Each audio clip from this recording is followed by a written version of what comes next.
വന്നപ്പോഴും പറഞ്ഞു, LDF ഭരിക്കുന്ന സമയത്തും പറഞ്ഞു, BJPക്കെതിരെ BJP ഉയർത്തുന്ന മതവർഗീയതക്കെതിരെ ശക്തമായ നിലപാട് സ്വീകരിച്ചു പോകുന്ന പ്രസ്ഥാനം LDF ആണ്. ഗവൺമെന്റ് LDF ഗവൺമെന്റാണ്. LDF ഗവൺമെന്റിനെതിരെ നടത്തിക്കൊണ്ടിരിക്കുന്ന കുപ്രചരണങ്ങൾ അത് BJPയെ ഭാവിയിൽ സഹായിക്കാൻ ഉതകുന്നതായിരിക്കുമെന്നുള്ളത് ചൂണ്ടിക്കാട്ടി. UDFന് BJPക്കെതിരെയുള്ള പ്രതിരോധത്തിൽ ഒരു ആത്മാർത്ഥതയുമില്ല എന്നുള്ളത് ചൂണ്ടിക്കാട്ടി. എന്നാൽ സംഘടിതമായി LDF ഗവൺമെന്റിനെതിരെയുള്ള പ്രചരണം ഒരു ആംഗിളിൽ നടന്നു. ചിലർ അത് വിശ്വസിച്ചു.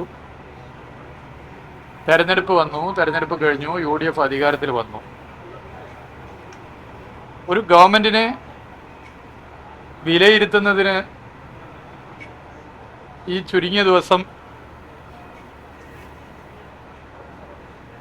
ഒരു കാലാവധിയാണോ എന്ന് ചോദിച്ചാൽ അല്ല എന്ന് പറയാം. പക്ഷേ ഒരു ഗവൺമെന്റ് എന്താണ് ചിന്തിക്കുന്നത്, എങ്ങോട്ടാണ് പോകുന്നത് എന്നുള്ളത് മനസ്സിലാക്കാൻ ഈ 2 മാസം ആവാൻ പോകുന്ന ഈ 19 ദിവസം ധാരാളമാണ്. ഗവൺമെന്റിന്റെ സത്യപ്രതിജ്ഞാ ചടങ്ങ് മുതൽ ഇതുവരെ കേരളത്തിലെ ഭരണം ഒരു BJP നയിക്കുന്ന ഗവൺമെന്റിൻ്റെതാണെങ്കിൽ എന്തൊക്കെ നിലപാടുകളാണോ സ്വീകരിക്കുന്നത് അതൊക്കെ സ്വീകരിച്ചു കഴിഞ്ഞിരിക്കുകയാണ്. സംഘപരിവാറിന് നേതൃത്വം പോലും ഇത്ര വേഗത്തിൽ അവർ ഉയർത്തുന്ന രാഷ്ട്രീയം UDF ഗവൺമെന്റ് നടപ്പിലാക്കുമെന്ന് കരുതി കാണില്ല എന്ന് ഉറപ്പാണ്. ഏറ്റവും അവസാനം വഖഫ്, ഇന്ത്യൻ യൂണിയൻ മുസ്ലിം ലീഗ് എന്ന് പറയുന്ന രാഷ്ട്രീയ പ്രസ്ഥാനം സുപ്രീം കോടതിയിൽ പ്രതിനിധീകരിച്ചു കൊണ്ടെടുത്ത നിലപാടിൽ നിന്ന് വ്യത്യസ്തമല്ലേ കേരളത്തിലെ ഇന്ത്യൻ യൂണിയൻ മുസ്ലിം ലീഗ്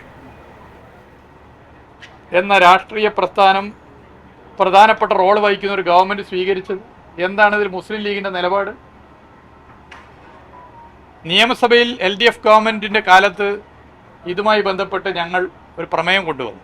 അന്ന് അതിനോടൊപ്പം നിന്ന UDF എങ്ങനെയാണ് ഇപ്പോൾ വഖഫ് വിഷയത്തിൽ മറ്റൊരു നിലപാട് സ്വീകരിക്കുക? ഇന്ത്യൻ പാർലമെന്റിൽ ഇടതുപക്ഷത്തോടൊപ്പം കോൺഗ്രസ് എടുത്ത നിലപാടുണ്ടല്ലോ, ആ നിലപാടിൽ നിന്നും എങ്ങനെയാണ് UDF ഗവൺമെന്റ് മാറി ചിന്തിക്കുക? അതൊരു ഗൗരവമുള്ള വിഷയമല്ലേ? അപ്പൊ ഇതിൽ നമ്മൾ മനസ്സിലാക്കേണ്ടത്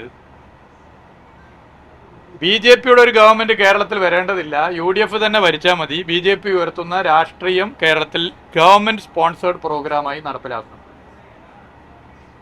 BJP ഇതര സർക്കാരുകൾ ഒന്നും ചെയ്യാത്ത ഒരു തീരുമാനമാണ് വഖഫ് വിഷയത്തിൽ ആദ്യമായി ഒരു BJP ഇതര സർക്കാർ UDF ഗവൺമെന്റ് ചെയ്തിട്ടുള്ളത്. ഇത് വളരെ ഗൗരവമുള്ള വിഷയമാണ്. UDFനോടൊപ്പം നിൽക്കുന്ന മതനിരപേക്ഷ മനസ്സുകൾ കടുത്ത പ്രയാസത്തിലാണ്. മതനിരപേക്ഷത എന്ന് പറഞ്ഞാൽ ഏത് മതത്തിൽ വിശ്വസിക്കുന്നവരായിക്കൊള്ളട്ടെ, മതസാഹോദര്യത്തോടു കൂടി നാട് മുന്നോട്ട് പോകണമെന്ന് ആഗ്രഹിക്കുന്നതാണ് മതനിരപേക്ഷത ഏറ്റവും വലിയ സൗന്ദര്യം. എന്നാൽ ഇവിടെ അതൊക്കെ തകർക്കപ്പെടുകയാണ്. ഈ ഗവൺമെന്റിന്റെ പോക്ക് ഒരു BJP ഗവൺമെന്റ് ആഗ്രഹിക്കുന്ന BJP ഉയർത്തുന്ന രാഷ്ട്രീയം വേഗത്തിൽ കൊണ്ടുപോകുന്നതിനേക്കാൾ വേഗതയിലാണ്.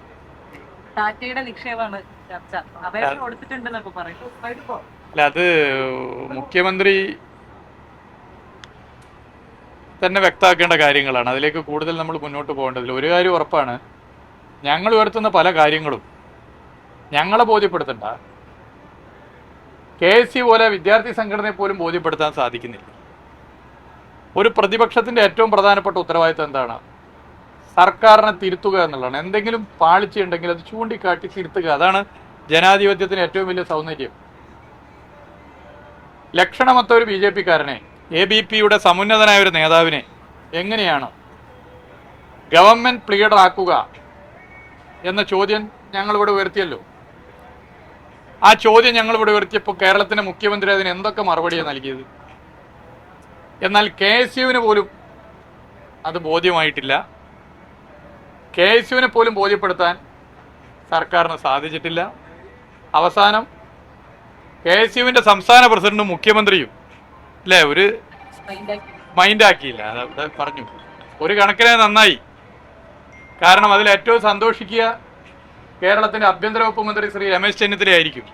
തേവരക്കൊളയിൽ നിന്നും ആ പരിപാടി കഴിഞ്ഞ് ഇറങ്ങി വരുമ്പോൾ സദസ്സിലുള്ള KSU പ്രസിഡന്റിന്റെ മുഖത്ത് മുഖ്യമന്ത്രി നോക്കിയിരുന്നെങ്കിലും സംസാരിച്ചിരുന്നെങ്കിലും ഒരു ക്രമസമാധാന പ്രശ്നമായി മാറുമോ എന്ന ഭയം ആഭ്യന്തരമന്ത്രിയായ രമേശ് ചെന്നിത്തലയ്ക്ക് ഉണ്ട്. അപ്പോൾ അത് ഒഴിവായി കിട്ടിയതിൽ ഏറ്റവും സന്തോഷിക്കുക, മുഖത്ത് നോക്കാത്തതിൽ ഏറ്റവും സന്തോഷിക്കുക ശ്രീ രമേശ് ചെന്നിത്തലയായിരിക്കും. എവിടേക്ക് എത്തി കാര്യങ്ങൾ ഞങ്ങൾ ഉയർത്തിയ വിഷയങ്ങൾ ഞങ്ങളെ ബോധ്യപ്പെടുന്ന പോട്ടെ. KPCC സെക്രട്ടറിയെയും KPCC ഭാരവാഹികളെയും KSUവിനെയും യൂത്ത് കോൺഗ്രസിനെയും ബോധ്യപ്പെടുത്താൻ സാധിക്കാത്ത നിലയിലേക്ക് കേരളത്തിന്റെ മുഖ്യമന്ത്രി മാറിക്കഴിഞ്ഞു. അപ്പോൾ 50 ദിവസം കൊണ്ട് ഭരണം എങ്ങോട്ടാണ് പോകുന്നതെന്ന് വളരെ വ്യക്തമാണ്. കാര്യങ്ങൾ എല്ലാവർക്കും ബോധ്യമാവുന്നത്.